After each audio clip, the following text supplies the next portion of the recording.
So we're starting the second stage of this painting, mixing up a dark here of burnt sienna, ultramarine blue. Basically a blue and a brown being used throughout the painting, sometimes cobalt, sometimes ultramarine. What am I doing? I'm placing some darks underneath the waves to give them a feeling of body, so that when they're cast, when they're rolling up the sand, they feel like three-dimensional. These strokes, look at how they're angled. This is when the tide recedes, we feel it pulling back down some dark sand or perhaps some kelp or whatever. These strokes are really definitive and they're exciting. You see me now, I'm adding a strong dark here for a stone in the foreground, some medium stones in the background behind one of those whites. Mid-ground, another big stone. These are all very flat on the bottom. And I'm going to add another one up on the shore here. This one has a bit of a slant to the bottom because it's sitting in the sand. So this bottom of the stones is also helpful to describe the feel of the land. Oh, what's going on here? I'm using my finger. Wouldn't it be better with the brush? Maybe. Look at how the streaking, the straight down streaking makes it feel reflective. It feels like there's the sand is wet. That's what it feels like. The sand is wet. The finger is a good tool for this. Why?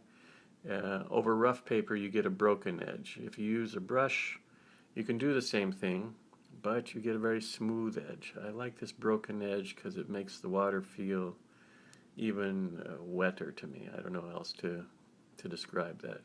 Plus, I have to say, it's fun. I like to drag my finger over the painting.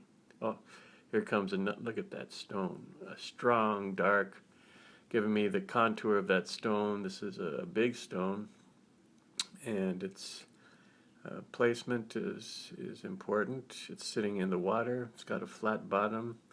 Strong, dark because it's very close to us.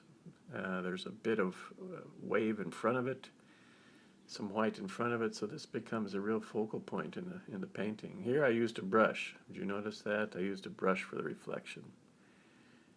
I abandoned the finger. I get a good reflection. Okay, so let's add a few more stones in the background, some medium size or smaller stones. These are painted to define the shore. They're defining that backwater, and they're helped to bring that shore a little closer to us. They repeat this shape of stones that we've created in the front, and repeating it with a little smaller size is a great way to create depth in the painting. So we feel, by comparison of sizes, that yes, this painting is going from the foreground near to us, receding at quite a distance towards the background. Some more of these sloping lines. And you can feel now that the waves are receding, that they're pulling back, as it were.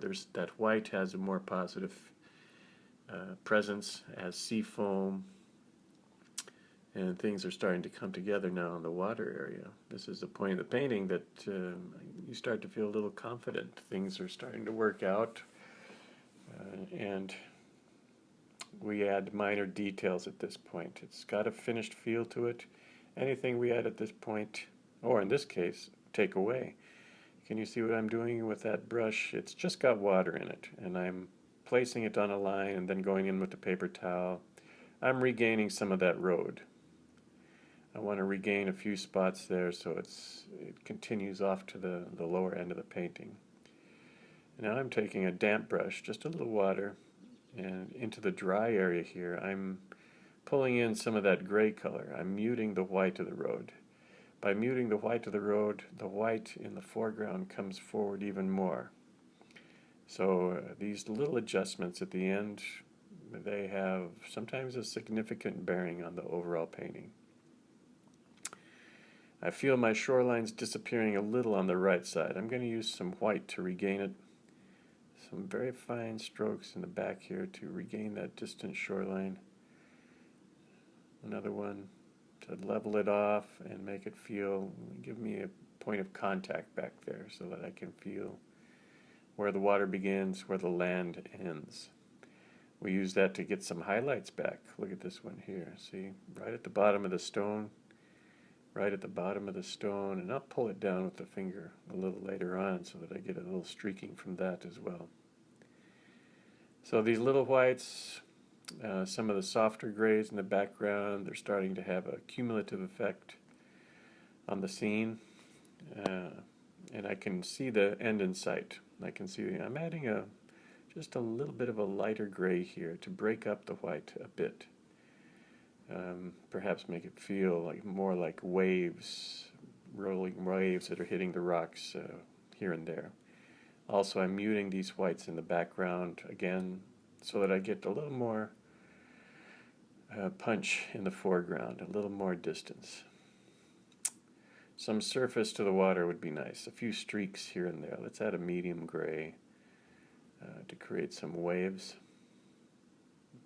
Oh no, that's not what I'm doing at all. Oh, look, what am I doing? Ah, yellow in the middle of my ocean. What is it? Is it a buoy? What have I done? I think, yes, I'm painting a person.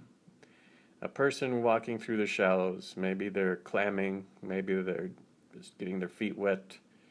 Anyway, we kind of identify with them, and they become sort of a focal point, a definite focal point. Look at the dark that I'm adding to the pants.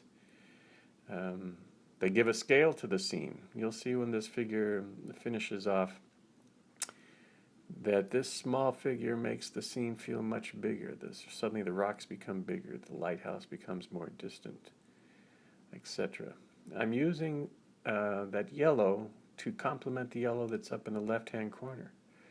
I want there to be a connection in this painting, and colors do it. Oh, I've just added some of that lavender on top of the yellow, the same way that I did in the sky. So look at how few colors are used and balances made with those few colors.